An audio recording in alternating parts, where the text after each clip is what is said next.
Welcome to Massive Beers. My name is Matt. We do the beer stuff here, and I'm doing a re-review. I don't do those often. I'm actually doing, I guess it's technically like a re-review. Ommegang. Three Philosophers. It's been a minute, man. It's been a minute. I've kind of been really lamenting the fact that I don't do a ton of Belgian beers as of late. It's been really hard to do beer reviews in general. I mean, just with life and the kid and the whole nine. And typically when I get out here, it's been a lot of lager life, a lot of beers that have been sent to me. But I was hankering for a Belgian dark more specifically. So I stopped at a place that not super fancy. It's a chain grocery store. They have their own kind of liquor division, beer division. And I popped in there and I was kind of poking around looking at stuff. And they don't have a ton of stuff. And I saw this and I was like, it's been a long time. It's been a long time. So I was like, screw it. Let's pick it up. And no intention of reviewing it. And I was just like, I just wanted some kind of Belgian dark. I was like, you know what? Let me go look and see my history on reviewing Ommegang, and more specifically this beer. And I've reviewed this twice, but I've never reviewed it on its own. It's always been a side-by-side. It's always been, I think it was something like an 8 versus a 14 and a 14 versus 17, I think, if I'm remembering correctly. That was the sequence in which I did. Let me change my website here. Gets a little brighter when I do that. Yeah. I use my lights up here and also my monitors to illuminate things. Anyway. And I was like, you know what? It kind of deserves its own review because it's kind of one of the old school staple beers that I was into when I originally got into beer. When I first got into beer, Belgian beers or Belgian style beers, if you want to get specific, were ones that really kind of piqued my interest and got me really into beer. It was, a lot of the old school guard, a lot of, Canadian Unibrew, stuff like that. But Ommegang was always there.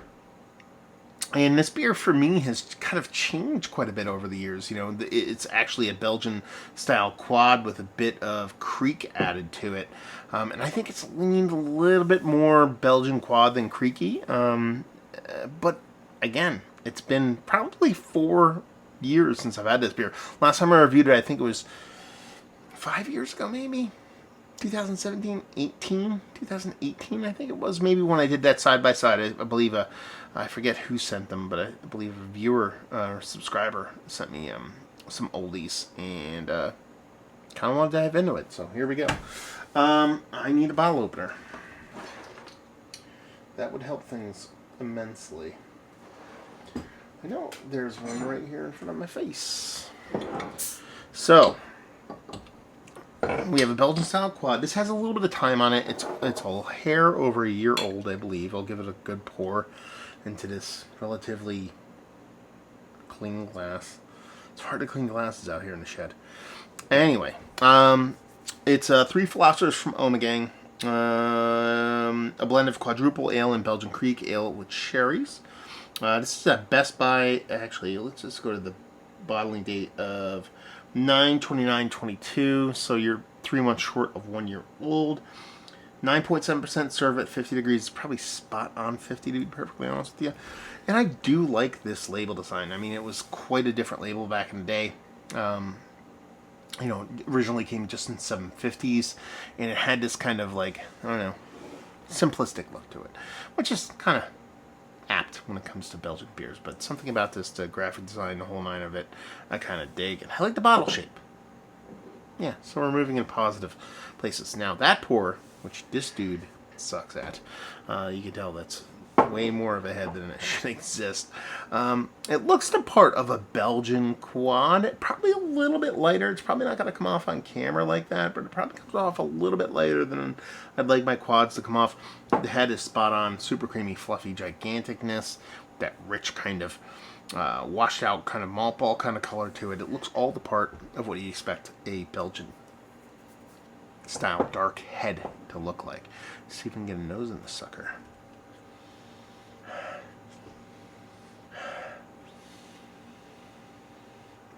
I mean, that's good. I've never been the kind of biggest fan of the yeast phenolic that Ommegang works with. Originally derived, I believe, from Duvel.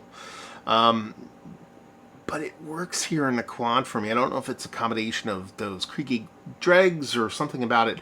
There's something a little bit nicer and softer and richer about it for me. If I actually sit here and dive in, it has that nice kind of, that nice beet sugar, Belgian candied sugar kind of sweetness to it. You know, and not that you can taste on your nose, but you get that perception of sweetness, and you have that really nice kind of Belgian candied sweetness that comes off as that equal parts burnt brown sugar, equal parts kind of caramel kind of going on there. There's a nice softer, I would say, red fruit than you'd expect for something that has a dose of creek to it. You know, very much kind of not raisiny, not cherry, but more like fruit, raisin bready kind of fruit. What's that thing that people hate when they get in Christmas? Fruit log? Fruit log? Is that right? I'm not thinking of the right thing, am I? I'm thinking of the right thing. I'm just not expressing myself correctly. It's that kind of fruit loaf kind of breadiness is what you're getting here. So you get those bready kind of notes that you almost as it has to be there in order for something to be a Belgian beer, or more specifically a Belgian quad. And then you get that that fruit portion of the show that here isn't a big cherry note, which is kind of surprising. Again, like I said, kind of rehashing everything already. But it has this kind of, man, I can't believe I'm not remembering the Christmas bread thing that isn't going to annoy me and I'm going to think of at the end. Anyway, it's like a datey, figgy fruitiness, sweetness in combination with that kind of Belgian candied sugar in that kind of bready phenolic. No kind of banana or anything like that here. It really is more of a richer, sweeter side of things. You could definitely tell this beer, I think, with a decent amount of time on it, as long as that creek doesn't make it turn in a weird direction. Ager. Very pretty, beautiful ager here. So we're just going to dive in. Cheers, y'all.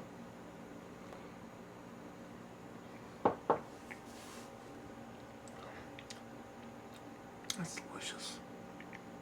I mean, everything about it. Man, that's good beer. It really is a good beer.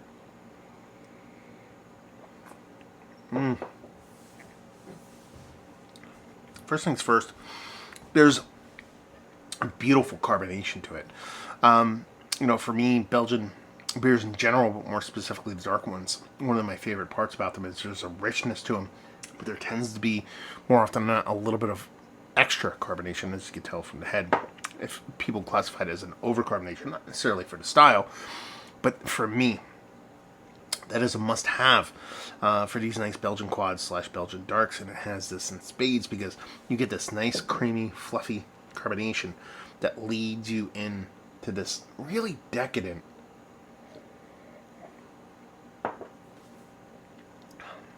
really, what's the word I want to use here? Complex. That's the word I want to use here. Malt characteristic. I mean, it is a combination of that beet / Belgian candied sugar in combination with the malt. But you're getting a lot going on here, and I'm sure that dose of creakiness has a lot to do with it. But you're just getting this kind of multiple levels of this, again, burnt brown sugar, caramel, date, figgy, everything across the board that kind of goes into that, I can't remember what the name of it is, kind of fruit bread. I can't believe it. I'm gonna obsess over it. I'm not gonna think about it. That just has this multiple levels of different flavors that are all uber cohesive. That's the cool part of it, and that's the cool trick that a lot of beers don't pull off, is that this tastes singular. You know, you're getting that running the gamut fruitiness. You're getting a little raisin date figginess over here, a little bit of that cherry from the creek. Getting a lot of those components together, you're getting that nice, rich, sweet maltiness that is kind of the sturdy foundation of what a Belgian quad, Belgian dark could be, or is, or should be. And you get that, you know, all the bits and pieces of what the beer it has going on for it. It's not like a little flavor here, a little flavor there, a little flavor here, a little flavor there. It's very much all mashed into a singular entity. And I'm not gonna lie to you, kind of blown away by how much I'm enjoying this beer compared to my previous thoughts of this. I've always enjoyed the beer, but it was never kind of like up there for me. It's like, it's pretty much Rochefort, St. Bernardus, West Wiedelin. Those beers are kind of like the Mount Rushmore of Belgian quads for me. I've never really thought about Three Philosophers being there, but drinking now, maybe it's a little bit of kind of missing it, kind of thing. I haven't had this beer in several years. It's, I don't drink a ton of Belgian quads. Maybe it's that playing its part. But right now, it's hitting the spot. And doing all kinds of beautiful things. Sub 10%. Got to tip my cap to that.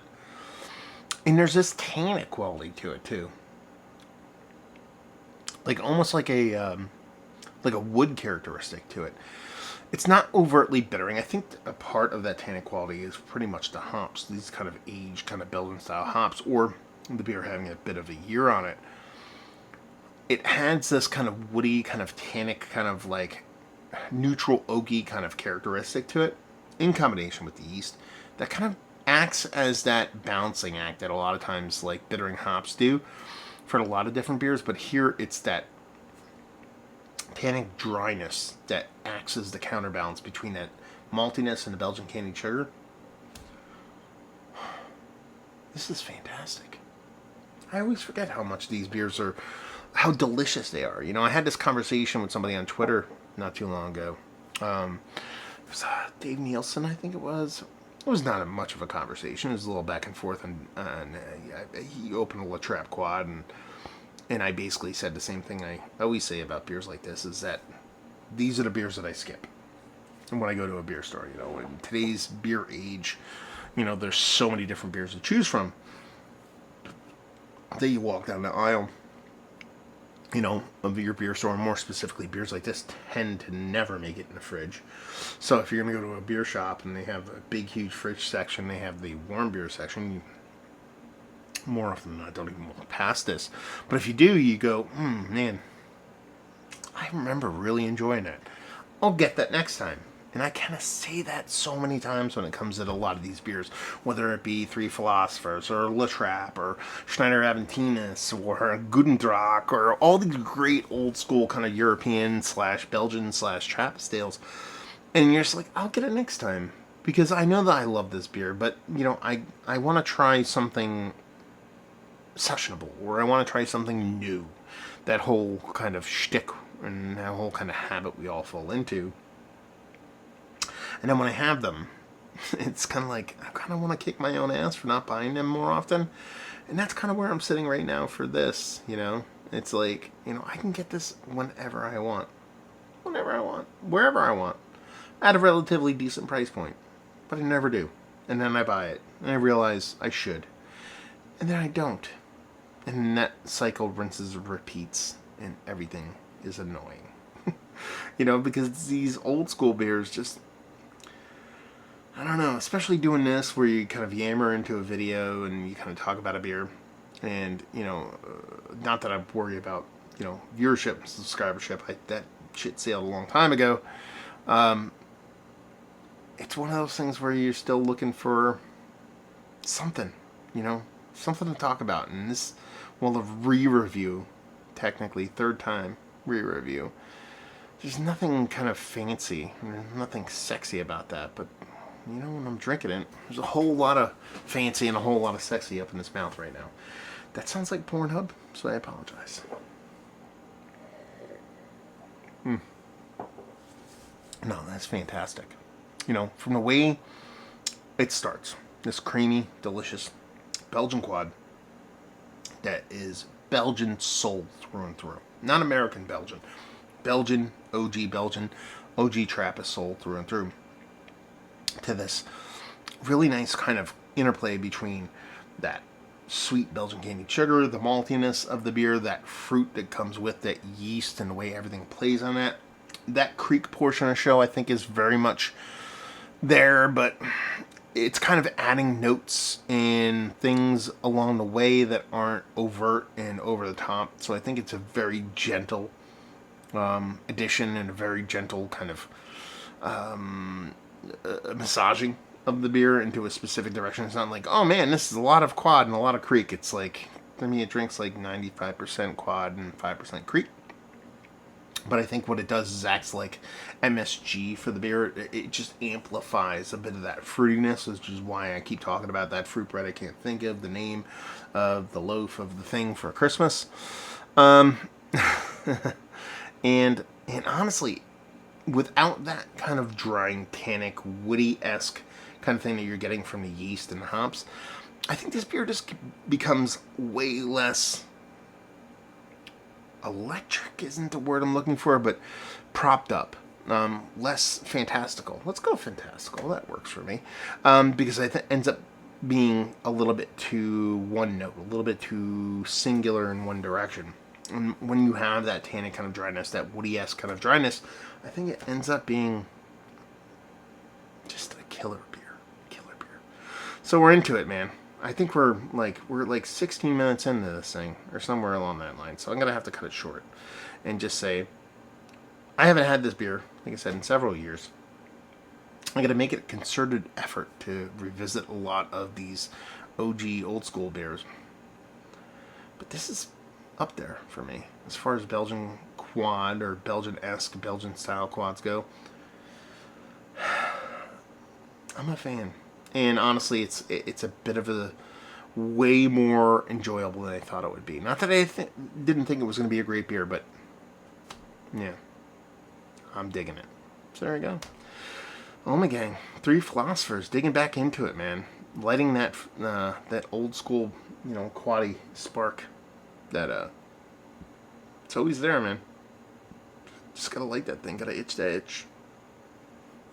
Ommegang, have you had their beers? Hopefully you had, especially if you're in the Northeast. Chances are you've had. Have you been to the brewery? Have you had a bunch of the beers? Have you had a bunch of their new school beers? I saw an Ommegang, Three Philosophers in a can with like blueberry. Might have to get that now.